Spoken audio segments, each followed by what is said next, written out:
Well, there are about 2 billion smartphones in the world today, a number expected to triple by 2020. Cell phone repair has turned into a $4 billion a year industry, and that's why 3 young men in Orlando, Florida, had a feeling that something good might happen back in 2009 when they got the bright idea to fix smartphones.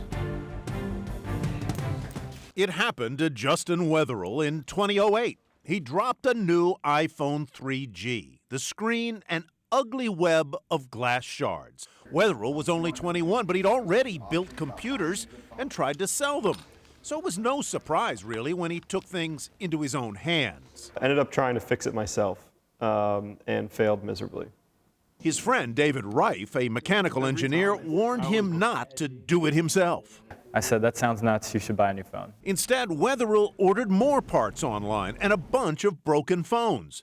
He figured out what kinds of glass to use, began sourcing proper screws and tools. In weeks, he and his buddy learned to fix Apple's still new and still mysterious iPhone touchscreens. Started to realize these things weren't as mystical. I mean, once you got inside them, they were an understandable device.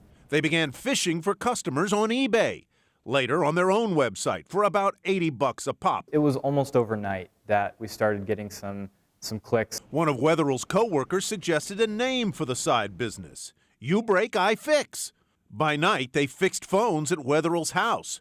On his lunch hour, Wetherill met locals in person at restaurants. People treat us like we were magicians. I mean, when I went to Panera and fixed somebody's phone while they drank their iced tea, like, you know, you'd have thought I pulled a bunny out of a hat. Wetherill's friend Eddie Trujillo was intrigued too, but he thought they could do better. People are mailing their phones away and being without them for that long.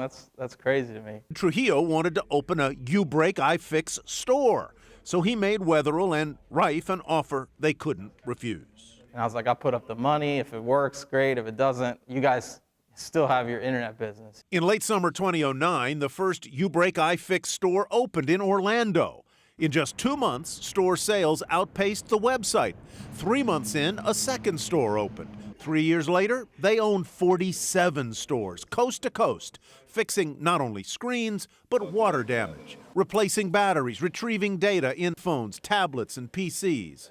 To grow faster, they decided in 2013 to begin selling the uBreakiFix name to franchise owners.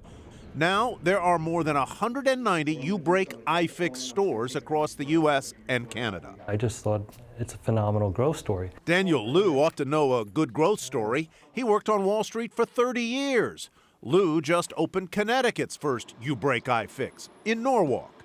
He and 2 of his employees went through the 6-week uBreakiFix training program. There's one that breaks every 2 seconds. And as I learned a long time ago, you can make extremely healthy returns by being first in a growing industry. Healthy? You bet. Store sales hit $62 million in 2015. Wetherill can still fix a phone when he needs to because the campaign to make devices great again isn't ending anytime soon.